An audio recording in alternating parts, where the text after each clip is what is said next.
So now I'd like to welcome another wonderful overseas guest from the USA, Dr. Sussan Sisley, evaluating cannabis for veteran-related PTSD. Dr. Sue Sisley, MD, is an Arizona-based physician practicing internal medicine and psychiatry. She works as medical director for medical cannabis license holders in 11 different states, territories from Hawaii to Puerto Rico to New York. She serves as site principal investigator for the FDA-approved randomized controlled trial in the world examining safety, efficacy of whole plant marijuana in combat veterans with treatment-resistant post-traumatic stress disorder, PTSD. Dr. Sisley is on faculty at Colorado State University Pueblo campus, recruited for core planning team to organise the CSUP ICR Institute of Cannabis Research in Pueblo, Colorado. Dr. Sisley has been a member of the Nevada ILAC Medical Cannabis Commission for the past 2 years, outlining regulations for laboratory testing, including limits on pesticides, residual solvents, and other guidelines that are currently being used as a model for other states' medical cannabis laws. She also serves on the steering committee for Thomas Jefferson University, Lambert Cannabis Medical Research Center. So I'm really interested to hear what Sussan has to say, having a very deep interest in veterans with PTSD. So please welcome Sussan to the lecture.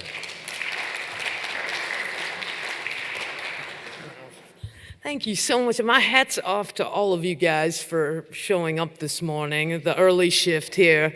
I expected a much more anemic turnout, especially knowing that Dr. Caldecott was instigating all kinds of debauchery last night. I'm surprised to see everybody here this morning. Let me see if this, perfect, okay. So I'm gonna just launch into this and we'll try to move through as much material as possible, and I'll be around all through the day here if you guys have additional questions. This is probably the trial that we're most known for. We do other research, but this FDA-approved trial is a controlled trial looking at 76 military veterans that have PTSD. And they have to be treatment resistant, meaning they have to have failed medication or therapy in order to be eligible for screening. These are my collaborators, and this is, I'll give you a little more background. So as John said, I've been in Arizona now 30 years. I practice I'm basically a primary care physician. I do it all over telemedicine now. So I only see patients over video conferencing. And this is actually an old slide. It's about a month old.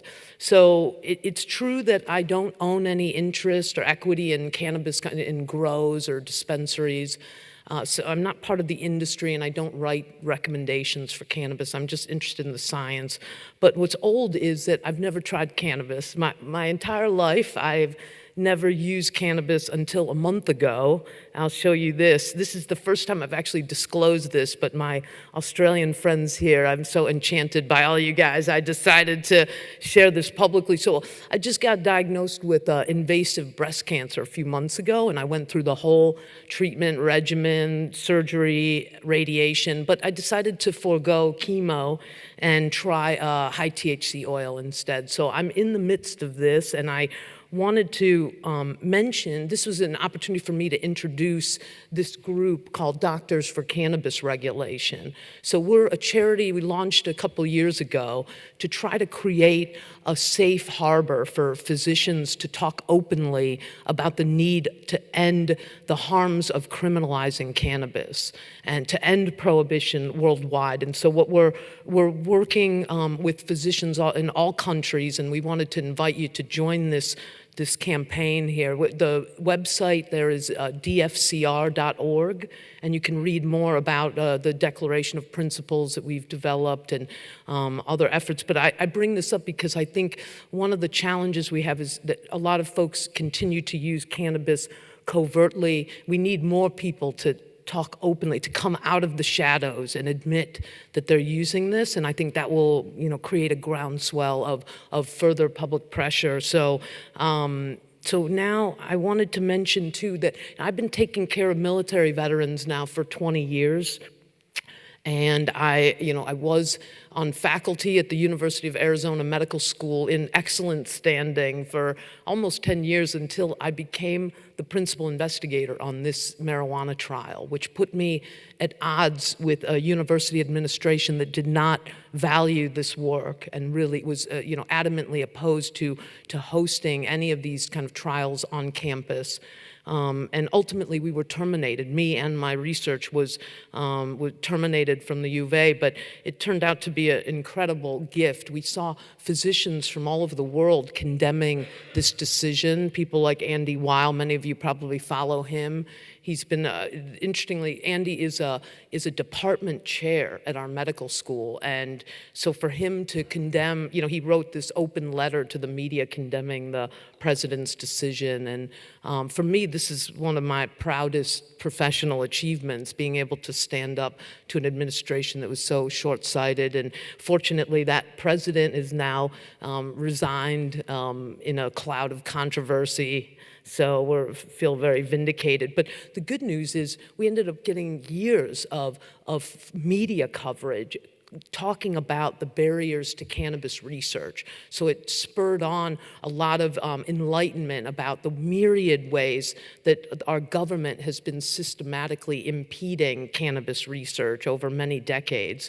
And ultimately, we ended up in our own private institute, which has been very enjoyable to not, basically we're independent of any hospital or any university, and we have a private IRB system in the US, so we don't have to work through any of those, classic institutions. We can go through a private institutional review board or private ethics committee that reviews our protocols and verifies they're safe for patients. So after being terminated, we also received this, a $2.2 million grant from the state of Colorado. But more importantly, the Colorado legislature they had about a $13 million surplus from their medical cannabis program, and they decided to allocate about $10 million to study efficacy only, right? So they realized the government was already plowing millions of dollars into studying, into safety studies, looking at harmful side effects of cannabis. But so Colorado decided they were going to only put the money into efficacy trials like these. So you can see, I wanted to just give you a glimpse of some of the data that is going to be published in the next few years. Data on cannabis for pediatric brain tumors, cannabis for Crohn's disease, things like that. So this is going to be really valuable investment from Colorado, and I really appreciate their efforts to sponsor this work. The reason we've been fighting so hard for this study is because it is the first and only randomized controlled trial in the world looking at this issue of cannabis for PTSD. So after 7 years of struggle with the government, we finally obtained the DEA Schedule I license. I wanted to give you many of you probably never seen this. This is what scientists call the golden ticket. It allows you the privilege, in quotes, I'd say, the privilege of purchasing cannabis from the federal government to do these studies. So we moved forward and we requested 8 kilos of cannabis from the federal government. And I would think 8 kilos would probably arrive in some kind of armored truck with all kinds of security. But here's the FedEx guy, just like the illegal drug dealers use. And this gentleman had no idea he was transporting cannabis. He was very stunned.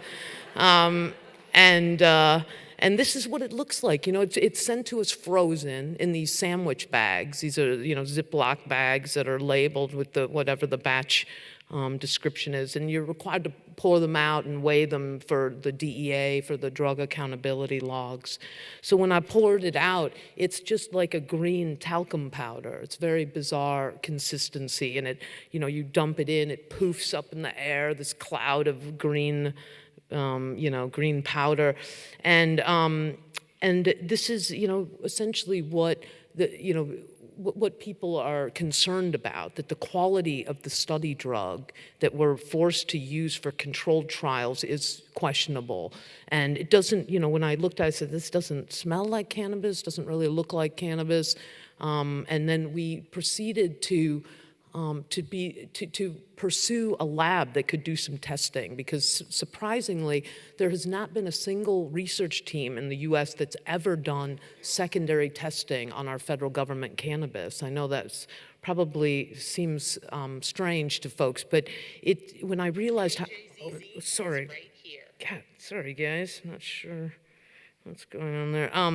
But yeah, I think when we move to do, you're not allowed to just send this to any lab. There's a chain of command with DEA cannabis that forces you to only use a Schedule I licensed lab. And we asked the DEA who has the Schedule I license, and they actually said they're not allowed to disclose it. It's secret. So we spent probably 5 months calling, just cold calling all of the analytical labs in the country, asking who had this, and finally uncovered one lab in Colorado that was agreed to do the test. So we filled out all the forms to transport just a few grams of this, and it came back with excessively high levels of mold in all the batches, and lead and things like that. But what was important is that it really is cannabis. So this is one challenge you have when you give somebody this study drug, especially a group of military veterans. They're very skeptical that this is even cannabis, because it looks so, it's such a departure from what their view of this is. But ultimately, it does possess cannabinoids. It does possess terpenes. It really is cannabis. It's just ground up in a way that's almost not recognizable. And you can see here, we get 4 batches. Basically, there's 4 arms to the study, and I'm going to highlight some elements of the study design so you can see more about this is actually the placebo control. So the federal government does make a placebo it's the same cannabis they use for the other active arms of the study, but it's alcohol washed, where they leach out all the cannabinoids and terpenes, and it looks the same as the other stuff pretty much. So surprisingly it does confuse people. So even experienced users have attributed therapeutic response to placebo. It's been surprising. But after we did this, after we did the secondary testing, our partner at Johns Hopkins was very unhappy about this, because they said there's no need to do this testing. The government has already told us what's in this material, so why would you question the government?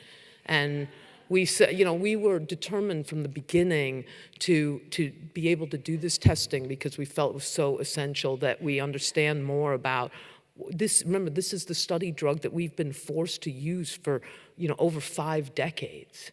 So we have legitimate questions about the quality of this. And so ultimately, Hopkins receives, $2 billion in federal government money. So this is very concerning to them, to be associated with a group that was questioning the government.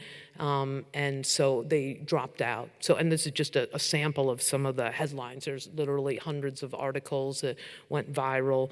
And the veterans community was very unhappy with their departure. But ultimately, we carried on and persevered, and now we're fully, we're continuing to enroll patients actively in the study. People, my speakers who've preceded me have done a beautiful job of highlighting the history on cannabis. I was just going to point out a couple other things quickly. As you see, it started as medicine, then became vilified, now back to being viewed as medicine. But this is an example of our Pharmacopoeia from, in the US, this is sort of our nation's formulary in the 1800s, where we gave physicians guidance on how, what conditions were allowed to be treated with cannabis. And you can see here that even things like opioid addiction and alcoholism were touted as being, responsive to cannabis. Even back then, they understood the value of cannabis for those things. And now we're currently working on a clinical trial to examine cannabis as substitution therapy for opioid dependence. So we're looking at Suboxone patients who are on, bridge treatment to get them off opioids to see if cannabis, microdosing cannabis could be useful. But this is one of my personal heroes. Gupta has done such a good job. He's created a real breakthrough for the marijuana movement. He's not just a media personality. He's a very legit physician. He's a neurosurgeon who still actively practices at Emory University. But we were very fortunate that when he came out publicly and he said, I mistakenly believed the DEA when they said that marijuana belonged in Schedule 1. And surely they must have had some real data to defend its position in that category of drugs, of the most dangerous drugs. But then he went on to say that they didn't have the science to support their claims, and I now know that that the government has been terribly and systematically misleading us for the last 70 years. This was incredibly powerful, and we're so grateful to him for all the, the documentaries that many of you have seen, the Weed series on CNN. He's, by the way, coming out, he's now shooting Weed 4 and Weed 5 simultaneously, so you should see Weed 4 emerging soon, and hopefully he'll have a whole fresh new set of stories about this.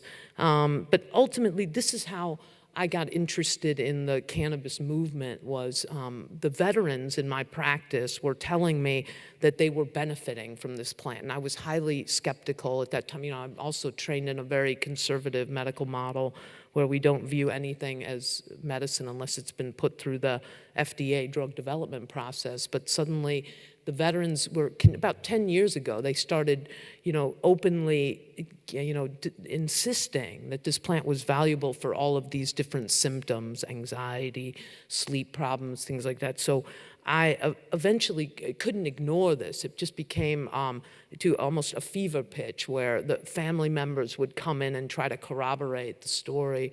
And then I started to lose many veterans to suicide. In my practice, I realized that there wasn't really good treatment for PTSD, and we continue to struggle with this. There's a very small armamentarium that's effective, and I was losing people in a way that was very strange, because none of the folks that I've lost to suicide have ever been documented as suicide. They were always listed as an accident. So I was telling one of the gentlemen earlier that I had a patient who drove his motorcycle into a barricade at 100 miles an hour and was and left a suicide note at home, and still documented as an accident. So what's happened is we have data from our VA that says we lose 22 veterans each day to suicide. That came out a few years ago. So everybody was incredibly alarmed. This is just a horrific number. And then just last year, the government said, hey, we're down to 20 a day. And they were patting themselves on the back, like what an achievement. But I think all of us would agree this is, in any other way, this would be viewed as a public health crisis. But the government is not behaving that way. It's very strange that they continue to that nobody's, it's not like this is spurred on some kind of effort to uncover new treatments for PTSD or anything. It's just, it's very sad. So ultimately, we are dealing with a situation where there's really only 2 FDA-approved medications for PTSD in the U.S. It's just Zoloft and Paxil. That's it. So when those medications fail, which inevitably they do, they're very anemic, and then you end up with the media trying to highlight the fact that the other meds that we use for PTSD really are no better than placebo. They're just they've made it through the FDA process, but they're not that effective. And this was something, we presented this data at Walter Reed Hospital, the biggest military hospital in the US, talking about the fact that when Zoloft and Paxil don't work, we're allowed to use all of these different medications off-label, right? So we're allowed to use any of the antidepressants from any of the different classes. We're allowed to use any of the sleep aids, the Ambiens and the, benzos and all of this. We're allowed to use any of the anticonvulsants, bipolar meds, any of the antipsychotics, and nobody would condemn me for this. It's all fair game, all of these meds. So you can see why PTSD patients get so frustrated. They feel like guinea pigs. They're just put through the gauntlet of all of these different meds until finally they're just like zombies. They're non-functional, and we're going to talk about this more on our panel coming up, but I just wanted to give you a glimpse of this. So now, in the US, we've become the prescription overdose capital of the planet here. We're just drowning in pills all the time. And here it says, we lose a human life in the US every 19 minutes to prescription drug overdose. We have, a much higher rate of prescription drug overdose in the veteran community, and partly because of us, the physicians, we give them so many opportunity, weapons, these prescriptions to use against themselves. When these meds don't work, they just stockpile them. And this is an interesting thing I wanted to point out, though. This article, a judge ordered that cannabis would be compensated as a medicine. In this case, this was a patient on disability. But the point is that there are some glimmers of hope. I didn't think that this would be possible, that we'd be able to persuade insurance companies to cover cannabis as a legitimate therapeutic tool until we had more, until we put cannabis through the entire FDA drug development process. But the fact is, we are seeing certain insurance companies creating situations for patients. Like I have a patient now who is being reimbursed for her cannabis use monthly. Instead of them paying the dispensary or the grower, they pay the patient back each month, and that seems to be palatable for everybody. So it's an interesting model. I'm hoping that we see more, glimmers of hope like that. And we've heard many folks talk now cite this JAMA study. This was very groundbreaking to see the drop in opioid overdose deaths in the legal medical cannabis states. But this is probably the most surprising thing, is when you look at the fact that both Israel and Canada not only allow legal access for veterans to have cannabis, but fully sponsor the cost of the cannabis. I was so stunned when I was in Israel a couple of years ago and spent time in the clinics with the vets who were picking up their medicine, and they said, yeah, I just submit my receipts each month to the VA, and they fully reimburse me. And I thought, wow, this is a wonderful model. And yet in the US, we continue to see, hundreds of veteran groups arising that are demanding just legal access, not even trying to get it sponsored, just saying, please stop blocking veterans from being able to participate in the regulated market, because right now, you can't go to a VA and get a doctor recommendation. For a veteran wouldn't be able to do that. Here's an example of our Canadian veterans. This is a group called Marijuana for Trauma that's been actively, they're now allowed to receive 3 grams a day of cannabis and fully sponsored by the government. So this was a big achievement. This is a group that goes around teaching each other how to use cannabis, because they know they can't rely on the government or doctors to do that. So it's a peer-to-peer education. This is an illustration that one of my patients developed, and I think it really symbolizes accurately what these vets are dealing with. They're drowning in pills and finally discover, in this case, a marijuana joint, which they view as life-saving. That's the word that we keep hearing from vets, is this saved my life. So we can't ignore that. This is, I put this up for Dr. Caldecott because I know he's such a huge fan of President Trump. He has so much affection for him. I wanted to show this is something that gives me some hope, is that we were able to present our research, cannabis research, at the American Legion Convention, which is, for those of you who are not aware, that's the largest veteran organization in the U.S. There are almost 3 million veteran members, very conservative group, have never come near the issue of cannabis. They're terrified of the word.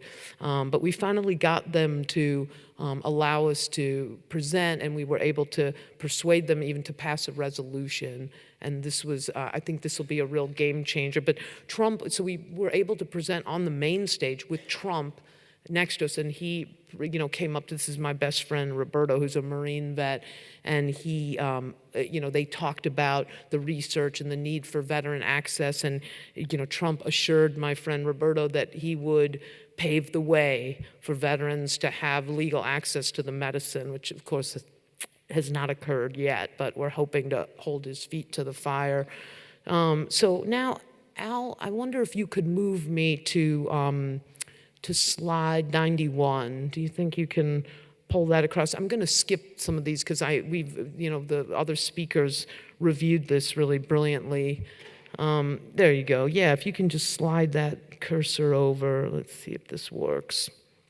And then I want to give you a glimpse of our clinical trial so you can see. I want to just give, many of you have never seen how a trial is developed. Oh, perfect. Thanks, Al. You may never have seen how the actual minutia of a clinical trial, what the protocol looks like. So I wanted to give you a sense of what this is. So as I mentioned, this is a phase 2 FDA trial. So it's an early phase drug development trial. If the data from phase 2 looks compelling, the FDA will probably allow us to go to phase 3. I'll show you here. This is an example. So I talked about, this is what I want to point out. The Legion actually passed that resolution without having a controlled trial documenting that cannabis was useful for PTSD. So that's why I just want to mention that we don't have a single controlled trial yet to confirm that cannabis, and this will be the first one. So we're really eager to get this data available. These are my collaborators. Here's an example of the protocol, right? So it's a triple blind study, right? Everybody's blinded. We did that on purpose because we were worried that people would argue that we were biased. And it's not that, I really don't have any dog in this fight at all. I don't, as I said, I'm not part of the industry, so I'm only interested in collecting objective data. But the problem is, because the study has been blocked for so many years, we are now viewed as activists because we were forced to take that role to push the study through all the regulatory barriers. So, but this is why, so we create a triple blind study in order to eliminate any chance of human bias. So basically everybody is blinded in the study. The veterans have no idea what they're getting. They are, going to be randomized into one of 4 arms. The investigator, all the physicians and staff have no idea what anybody's receiving. Even the independent raters who are doing the CAP scales and other scales don't know what anybody's on. So this is how we can hopefully defend the integrity of the data later. Let's see here. So let me just jump into the actual. So what we're doing, each of the arms of the study has different ratios of THC to CBD. That's the only information you get from the government. We don't know anything about the cannabis other than what is the ratio of THC to CBD. You don't know about, what's the terpene profile, what's the, any of that is all mystery. But the 4 arms of the study, basically you get, we have a high THC arm, a high CBD arm, a 1-to-1 ratio of THC to CBD, and then the placebo. Just to point out, so high THC from the government is about 10 to 12% THC. And so many veterans, again, argue that this is not, doesn't represent real world cannabis, because obviously in our retail markets, veterans can access cannabis 20 to 30% THC with ease. So this is one limitation. The other interesting thing is, the 1-to-1 ratio. We asked for 12% THC, 12% CBD, and we ended up with something around, 8%, 9%. Still questionable what it really is, but it's, so this is the challenge, is that you can ask for things, but you rarely are able to get at anything that is unique.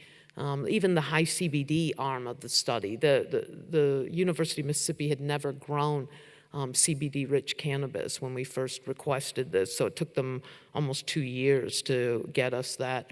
But let me give you a glimpse of what the actual structure of the trial is. So basically, before you even start stage 1, you're required to go through what we call an intro session or safety session, where we're exposing the patient to the study drug and monitoring them throughout to make sure they don't have any side effects or adverse events.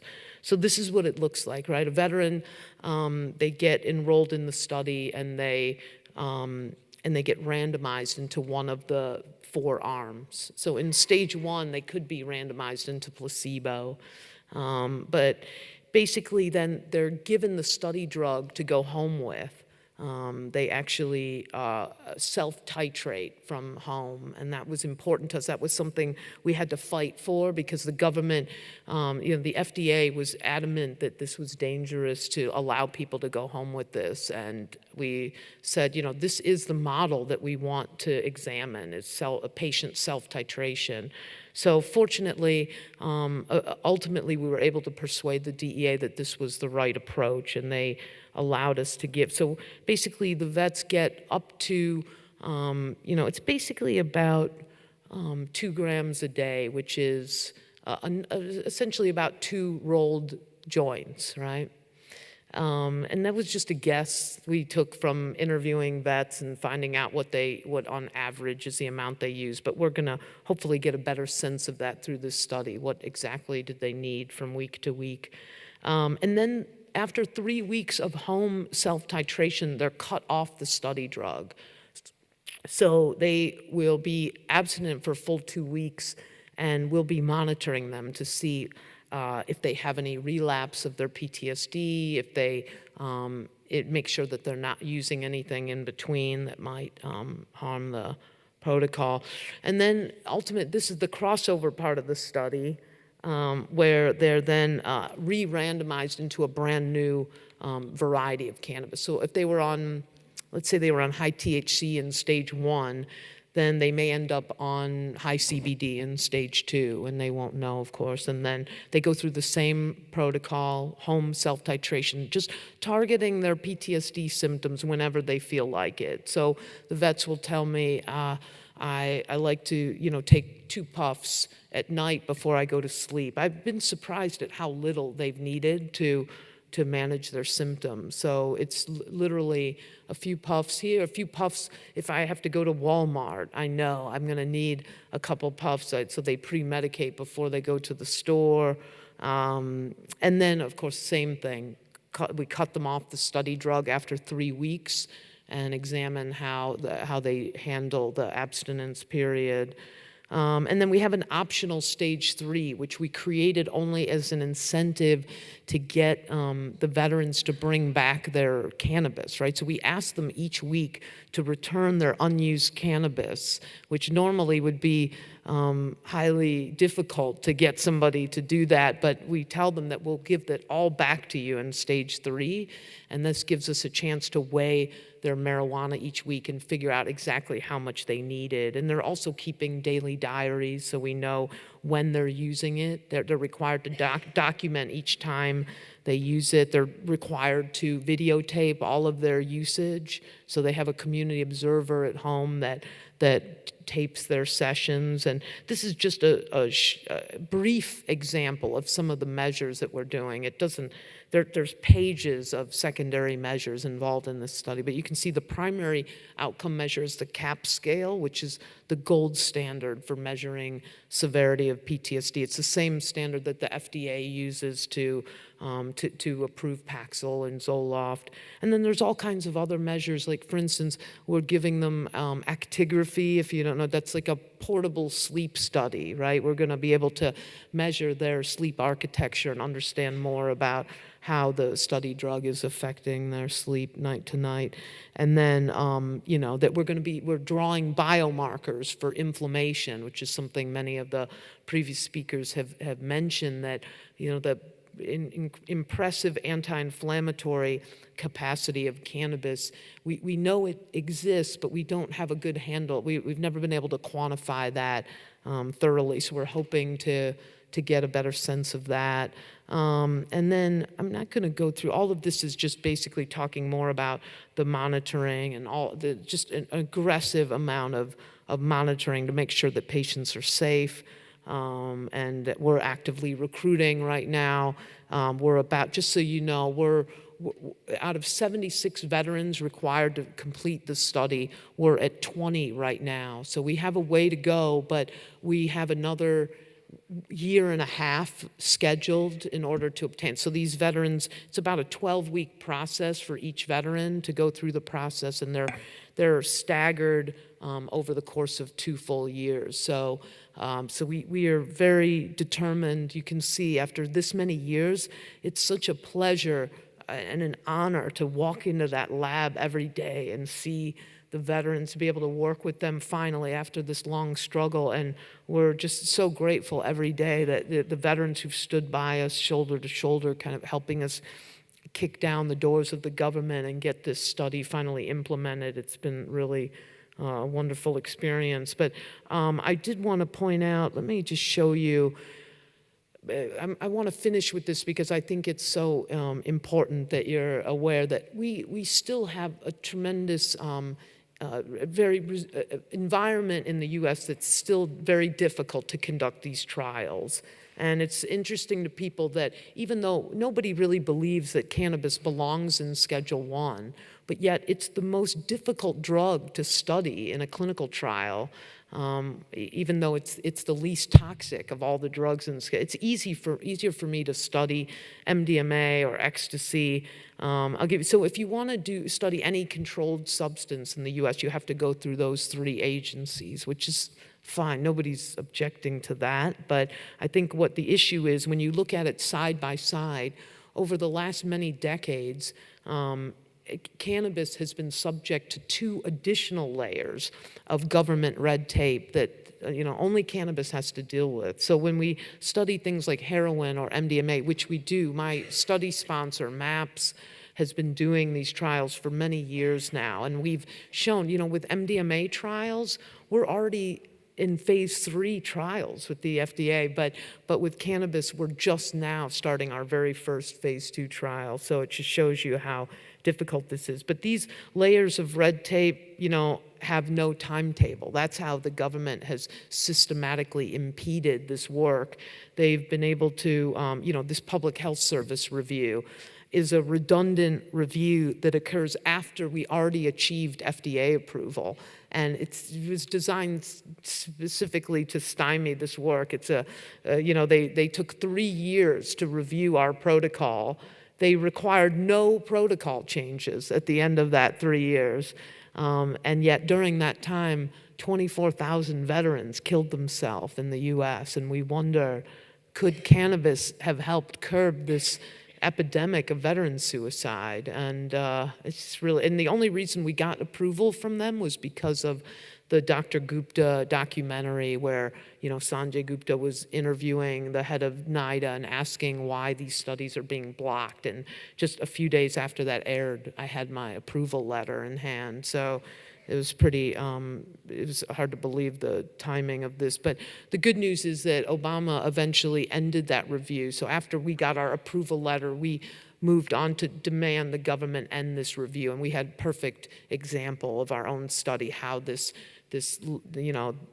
added layer of unnecessary approval was blocking this work. And so Obama ended this, but the sad thing is that the one real barrier to research still exists, and this is the DEA monopoly on, growing cannabis. And until this thing is dismantled, this monopoly, we will continue to see controlled trials being hindered. So this is the NIDA, National Institute on Drug Abuse, has held a government-enforced monopoly on the only federally legal supply of cannabis since 1968. They've enjoyed this monopoly, and I think that the problem is that if you dare say you want to study efficacy of marijuana, those are the studies that rarely have been green-lighted in the U.S. They have. Some have managed to get through, usually because they had the weight of a state government behind them, like California. The SIMSR did an incredible job of navigating these barriers, but with the lack of money, the University of Mississippi has been growing this. I'll give you an example. This is our colleague, Dr. El Soli. He's run the facility for many years now. He has his hand in a barrel of ground up cannabis. That's what they do, right? They take the plant, throw it in a grinder that is then rolled up into those cigarettes that you saw from other speakers. And then it's shipped out to scientists all over the country. So I don't want you to give you the impression that there's no cannabis research happening in the U.S., because obviously you've seen from previous speakers that there's tons of studies that have happened and continue to occur. But the challenge is that most of this study drug goes to the good, the researchers that are doing the good work of the government, right? So these are the folks doing safety studies, looking at harmful side effects or addiction potential. If you dare say you want to study efficacy, then you're put into sort of a black hole where your study usually doesn't emerge unless you have, as we had, the incredible support of the veterans community to help guide us through this. But when you dump out the contents of these cigarettes, you see what's here. It's a lot of extraneous plant material. And this is what we want to use, right? We want to use the flowering part of the plant, but unfortunately, we are getting a mixture of all kinds of things. And so we've been pushing the government for years now. I think this is now the 30th year that we fought to end this monopoly. And I'm not going to bore you with all the details, but I just want to point out that there's so many, in most other countries, they allow multiple growers for research. And I think that's the way it should be. We need a competition. You don't want monopolies to just make people, make groups inherently lazy, and that's what we've seen. And so we want to really push the government to make good on their announcement. Many of you heard that a year ago, the U.S. government admitted that the monopoly was hindering research, and they decided that, even though they've traditionally claimed that it was their right to keep the monopoly because of international treaty. So they kept citing this, and my study sponsor, MAPS, sued the government and was able to prove that this was a bogus argument, and still the DEA hung on to their monopoly. But what really changed things was having unlikely allies, and that's what I want to encourage you guys as a cannabis movement to think about, the unlikely allies that are in your midst. This woman, Nora Volkow, I'd always viewed her as the enemy because I assumed, she's the head of this monopoly. She's the director of the National Institute on Drug Abuse. Nora Volkow is the head of NIDA, and she was, by the way, she was interviewed at a U.S. Senate hearing where she finally admitted publicly that this monopoly was bad for research, that it was harming research, that it was reducing the efficiency of getting studies through the process. And she admitted that no other Schedule I drug has to deal with this monopoly. When we do an MDMA study, we buy research-grade MDMA from any lab in the country. We don't have to go through NIDA. So ultimately, this is what we've been arguing, that the Controlled Substances Act in the U.S. the language says that they have to provide an adequate and uninterrupted supply of cannabis for any of these controlled trials, and we would submit that they've never done that. They've never successfully been able to fulfill that responsibility, and so we're we're very glad to see the monopoly finally, being, unfortunately, the DEA made this announcement under the under the Obama administration last year. So now we don't know what the fate of this monopoly really is, because with the administration changing, nobody's clear on whether Trump will encourage the DEA to make good on their pledge to end the monopoly or not. So in the meantime, we're stuck with this study drug.